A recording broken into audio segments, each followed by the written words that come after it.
wala pa kayong buni. Wala ka pang alipunga. Wala ka pang hadhad. Yung nangangapal dito, Makati. Wala ka pa nun. Wala ka pang balakubak. Mag-a-apply ka na ba ng bunil? Mag-a-apply ka na ba ng, anong tawag doon? Fungicide o fungisol? Mag-a-apply ka na, wala ka pang hadhad, wala ka pang buni, wala ka pang alipunga, wala ka pang anan. Mag-a-apply ka na. Hindi ano. Pero bakit pagdating sa farm, pagdating sa sakahan, wala pang punggos, wala pang virus, mag-a-apply ka na ng fungicide? Bakit? Abang? Anong aabangan mo? Wala pa nga. Yun yung nakasanayan natin. Ang tawag ko po doon, dagdag gastos. Di ba, meron kami, technician, siyempre kasama sarili ko. Hindi ko pwedeng hiwalay. Anong gagawin? Meron kaming ipinopromote na produkto. Ano yung tawag doon? Pamatay kulisa. Pamatay damo. Pamatay kuhol. Lahat ng klase na ng pamatay. Lahat ng site.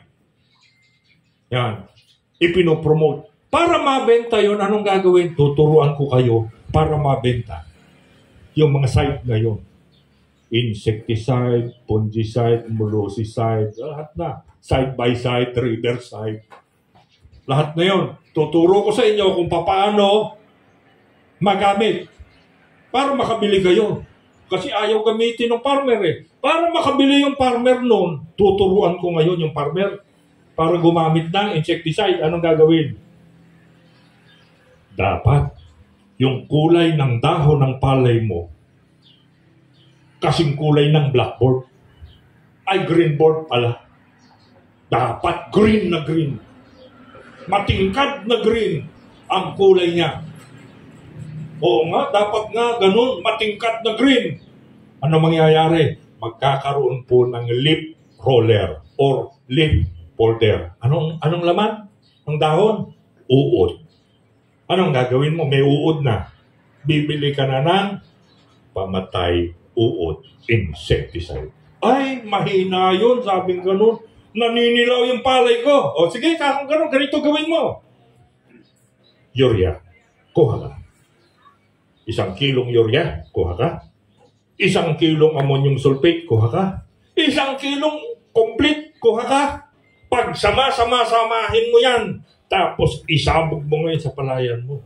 3 araw yan. Berdeng-berde na yan. Meron na? Uod. O mabibili mo na ngayon yung produkto naming nakatago sa bilihan. Ganun ba pinagagawa sa inyo? Paghahalu-haluin ninyo, sasabog. Tinuruan kayo. Oo, maraming ayaw nga umamin eh. Pero talaga, ginagawa nila yun. Pagsasama-samahin yung urea, meron pa. Yung sulfato, yung 2100, pagsasama-samahin yun. O tapos yun yung isasabog nila. May insekto na. Huwag kang mag-alala. Hindi ka makakaligtas sa steam borer. Pag nagkaroon ng nagkukulot yung dahon, natitiklop yung dahon, pagdating ng may bunga, may steam borer ka, may abang na kaagad. O bibili ka ng panlaban sa steam borer. Ang tawag ko, dagdag gastos. So sa halip si magsasaka, hindi madadagdagan ng gastos, iko-condition ngayon ni technician yung utak. Ko-condition namin yung utak ninyo. Ano yung ko-condition? Dapat ganito ang kulay ng dahon. Kaya pag ganyan yung kulay ng dahon, yung nasa kalsada na yan, pag ganyan ang kulay, ang tingin nyo, dilaw na yan. Dilaw na yan. O so pag dilaw, anong gagawin? Dadagdagan ng fertilizer. Pipitikan. So, titingkad ang berde, meron ng uod. Mabibili na uli ngayon yung isa pang produkto. Side by side. Yun po yung problema sa atin. Yan. So, hindi po kasi nasusunod yung itinuturo sa Food Agriculture Organization, may manual po kasi sa paggamit ng fertilizer o yung tinatawag na World Fertilizer Use Manual. Kunwari ang target mo, 1 tonelada ng palay. Gaano karami yung 1 tonelada? 1,000 kilo. So, 20 sako ang target mo. Kunwari lang, target mo 20 sako. Ilang kilo ng nitrogen, ng phosphorus, ng potassium ang ilalagay mo sa halaman mo para makakuha ka ng 1 toneladang palay. So, nakasaad po doon sa World Fertilizer Use Manual, gaano karami dapat. Pag sumobra doon, mayroon ng uod. Anong gagawin? Pag may uod na, madadagdagan ngayon yung gastos ng magsasaka. Ngayon, ang ginagawa po natin, dahil sa organikong pagsasaka, ang ginagawa natin, yung sapat lang na sustansya ang ilalagay. Hindi natin sosobrahan, hindi natin kukulangan. Dapat sapat na sustansya. Pag sapat kasi yung sustansya, kaya ng labanan ng halaman yung peste at sakit. Okay, ngayon, sir, sa Mindoro, ang problema namin, yung tinatawag na tungro. Rice tungro bacilliform virus. Ay, virus pala yung tungro. Opo, virus po yung tungro. Dito sa Aurora may natutungro din eh. Oo, may natutungro din sa Aurora. Anong solusyon? Ang turo sa amin na solusyon, araruhin na uli yung palay namin, bunutin o kaya sunugin. Wala na raw pakinabang yun. Hindi po totoo yun. Ano po ang dahilan kung bakit nagkakaroon ng fungus o virus ang lupa? Kasi hindi po available yung soil calcium. Yung calcium sa lupa, wala, depleted, zero. So, bakit wala? Ang calcium po kasi, ang papel niya sa lupa o sa ugat ng halaman, ang papel ng calcium, kargador, transporter of minerals from roots to other parts of the crops. Ang trabaho ng calcium, tagahakot ng sustansya mula ugat papunta sa iba't ibang parte ng katawan ng halaman. Pag walang maghahakot, magre-react si halaman. Anong gagawin niya? Lahat ng pinto na daanan ng sustansya isasara. Ang tawag po doon, root lock-up. Isasara. Bakit? Si calcium lang ang may susi doon sa pinto. Wala si calcium.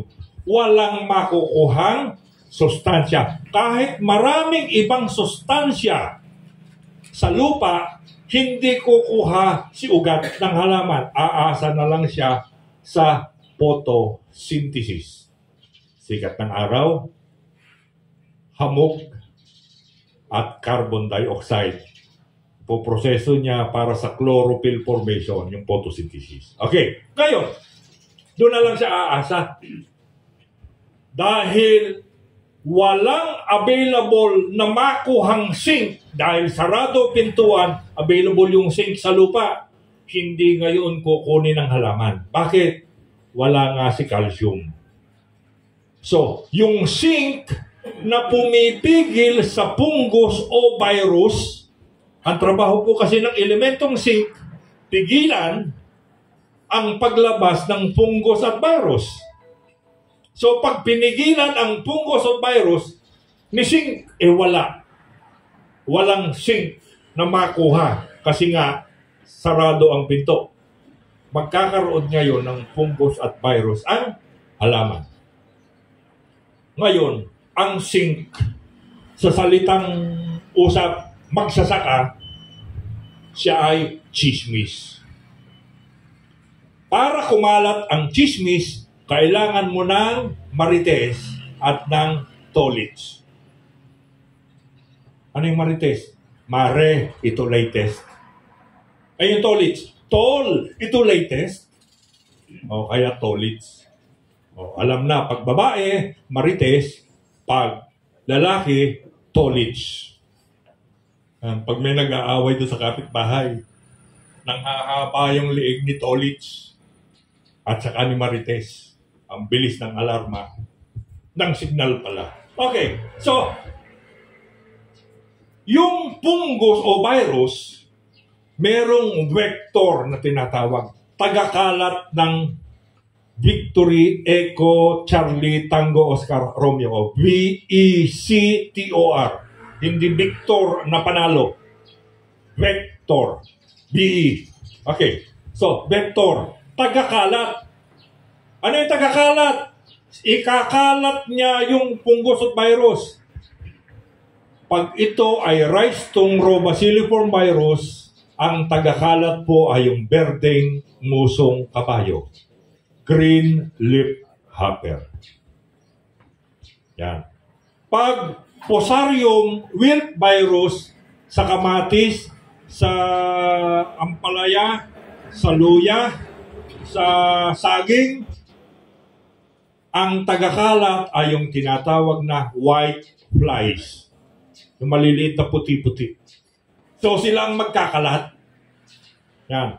So, sa palay, yung berdeng musong kabayo, green leaf hopper. Okay. Ngayon, ano ang dapat intervention? Ano ang intervention? Ang unang intervention, isipin natin, kulang pala ng sustansya kaya mayroong fungus at virus. Yan. Yun yung una. Anong unang naging dahilan? Walang calcium. Tanong, anong available calcium sa atin? Hindi muna natin pag-usapan yung produkto ng Victory Global. Calcium na available. Apog. Apog. Ano pa? Itlog ng manok. O itlog ng bibi. Paano ko? Bibigyan ko kayo ng idea. Okay. Anong ginagawa ko nung hindi ko pa kilala yung calcium? Yung full harvest fertilizer. Bigyan ko kayo ng idea kung paano. Dudurugin ko yung itlog. Tatanggalin ko ngayon yung nasa loob na parang plastic. Parang plastic yun nasa loob. Tatanggalin ko yun. Yung balat lang ng itlog. Tapos magpapainit ako ng kawali. Maliit yung kawali. Kawa. Maliit yung kawa. Talyasin na. Malaki na. Yung dinurog na itlog, doon ko isasangal. Pag nagkulay brown na yung itlog, palalamigin. Pag malamig na, didikdikin na, social ngayon, meron na ngayong blender. Blend ko na siya. Pag binlend ko na siya, paglabas niya, pulbos na siya. Okay, pag pulbos na, kukuha ako ng suka. Isang container na suka, 1 kilong powdered eggshell. Dahan-dahan ilalagay ko doon sa suka. O bubula-bula yun, hahayaan ko lang. Hanggang mag-settle, pag nag-settle na, tatakpan ko, babad ko ng 1 buwan, after 1 month, sishake ko, meron na akong tinatawag na edible calcium carbonate. Pag may osteoporosis ka, paiinumin kita 1 kutsarita, 1 oras, tuwing umaga. Yes, sir. Ilang po kailangan sa isang 1 kilo po sa isang ganyang kalaking container na suka.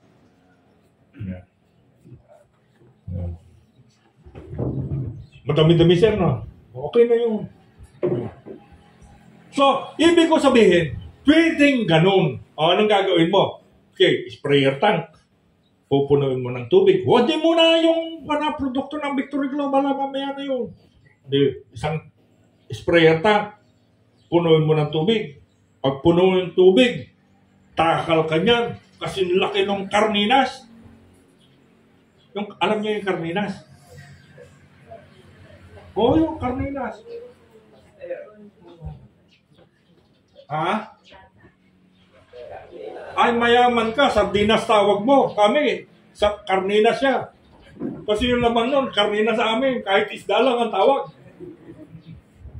150 grams. 150 ml. Lagay mo. O, konting kembot. O, yun ang i-spray mo. Sa lupa. Para mataas yung, ngayon, hindi mo na kailangan nun. May produkto na tayo.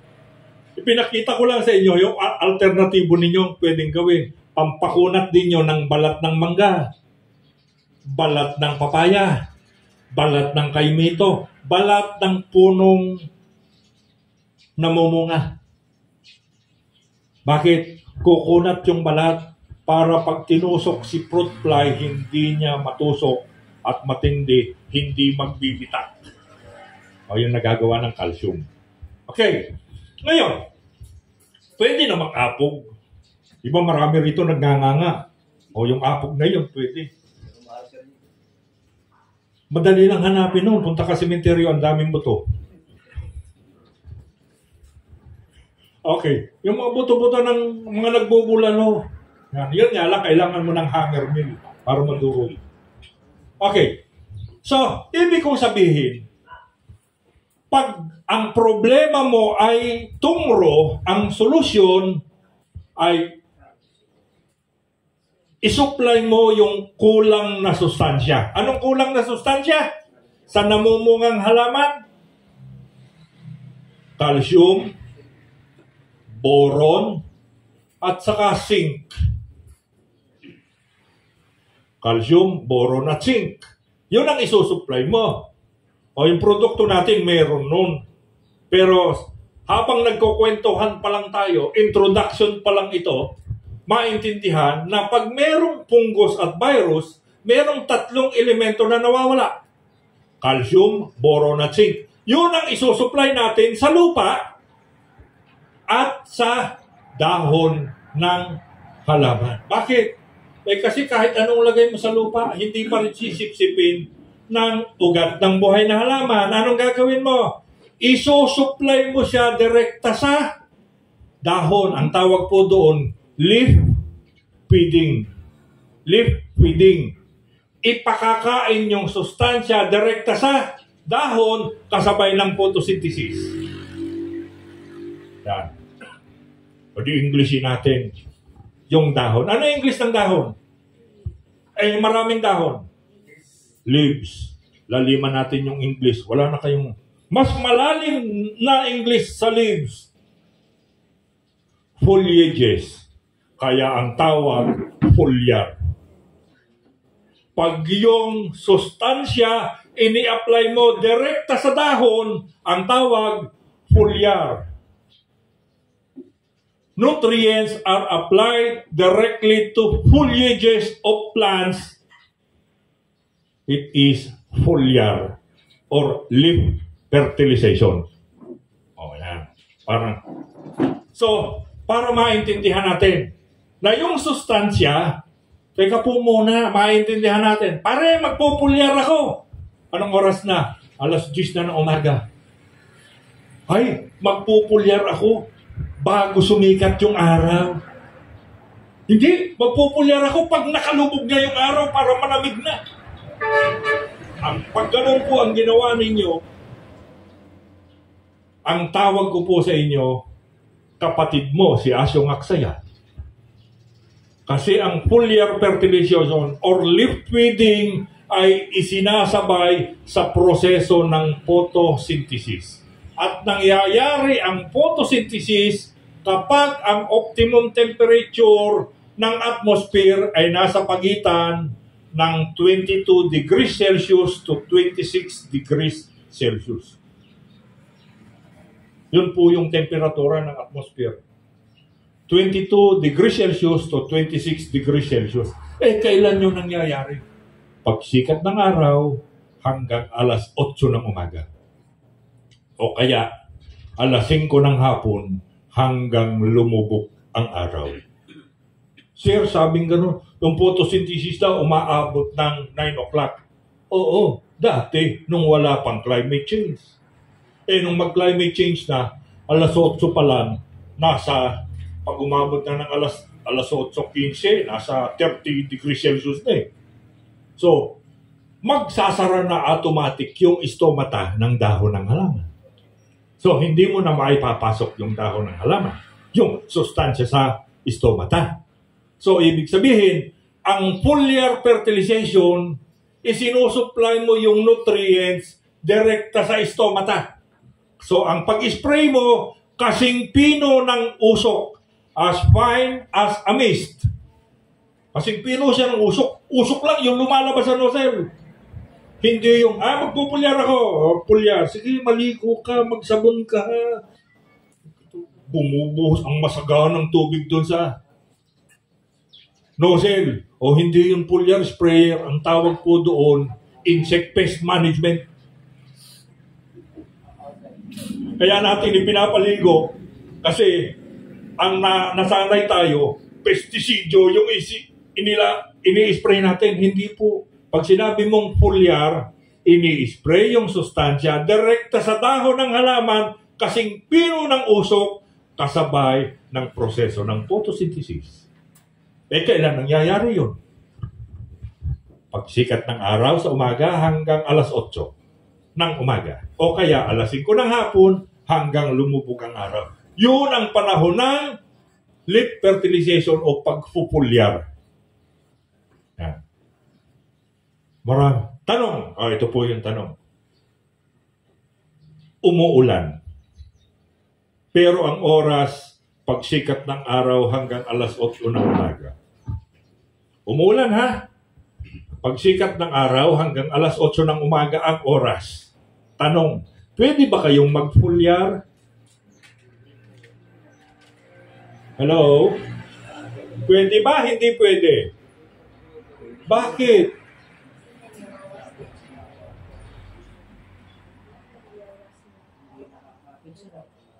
Teka.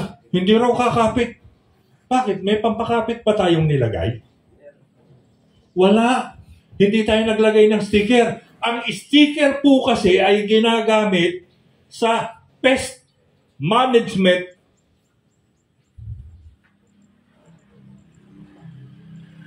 Pest management. Yung sticker, kakapit sa dahon para takpan yung katawan ng halaman para pag kumagat yung insekto, kumakagat siya sa malasementong goma. Magpupulyar ka eh. Anong gagawin mo sa pulyar? Isusupply yung sustansya direkta sa stomata. Pag sinamahan mo ng sticker, matatakpan yung stomata. Ano, papasok na sustansya? Wala. O kaya dapat, pag magpupulyar ka, huwag mong sasamahan ng sticker. Yan. Ang tawag ko po doon, paggagastusin ka lang. Kaya magtataka ka, bumili ka ng pulyar. Kahit anong brand ng pulyar, bumili ka. Sinamahan mo ng sticker, magtaka ka sa sarili mo. Bakit? I-display ko, parang wala namang epekto. Talaga walang epekto. Bakit? Tinakpan mo kaya yung stomata na dapat pasukan ng pulyar fertilizer mo. So dapat, wag lalagyan ng sticker. Bakit? Kailangan ko kasing re-educate kayo para maintindihan ninyo pagdating ninyo sa lugar ninyo ay pag pulyar pala walang sticker. O dapat pumain. Kasi ang pulyar ay natitirang solusyon sa magsasaka pag acidic na yung lupa niya. Ito yung natitira solusyon sa kanya para maitama to correct nutrition deficiency. Para maitama yung kakulangang sustansya ng lupa o ng halaman. Yun yung natitira, kaya magpupulyar. Ngayon, yung basal fertilization, pag-a-apply ng sustansya direkta sa ugat ng halaman or sa lupa. Yan, yun yung basal. Ilalagay sa base. Okay, kaya nagbabasal ang tawag natin. Okay. Meron pa yung top dress, side dress, at saka Andres ang naggagawa.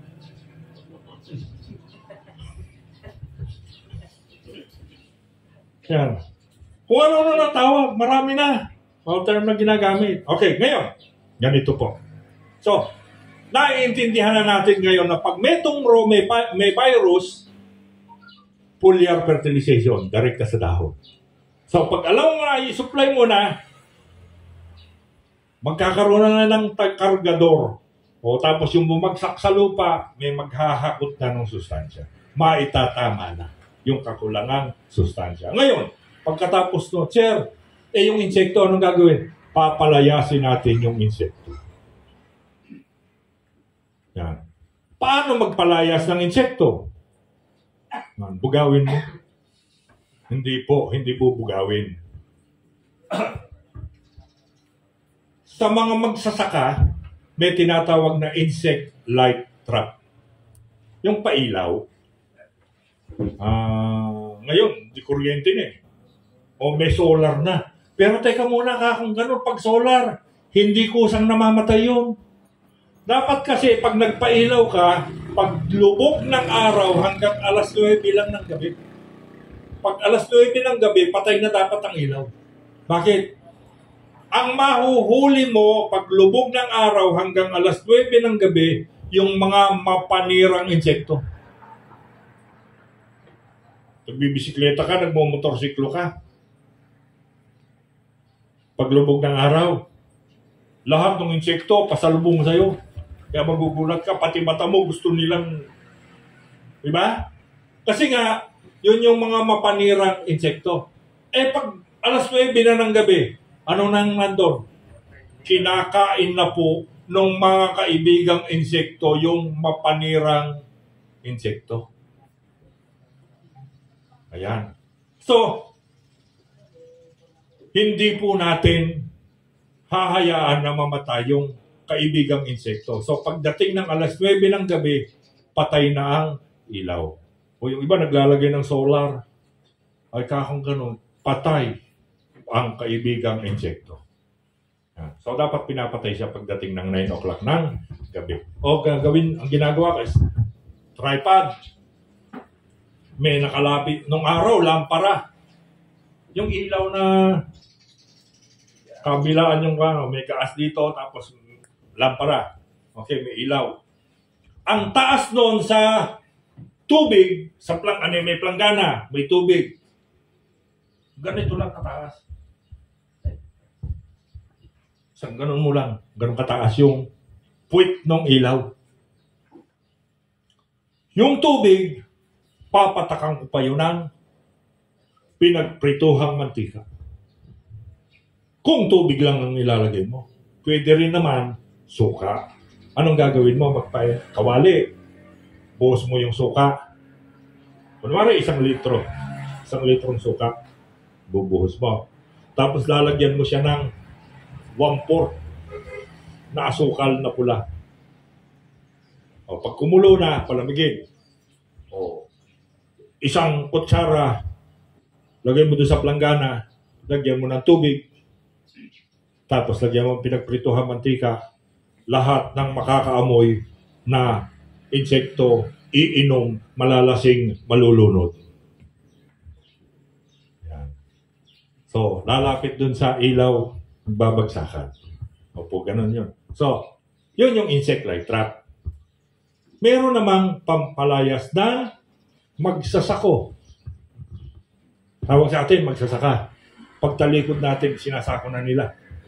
Mas mauna pa sila mag-ani sa atin. Kaya ang tawag ko po sa kanila, magsasako. Meron akong ginagamit. Ay, tinuro ko po yun yung classmate ko dito, si Kernel Novilla. Sabi ko sa kanya, mate, ganito gawin mo.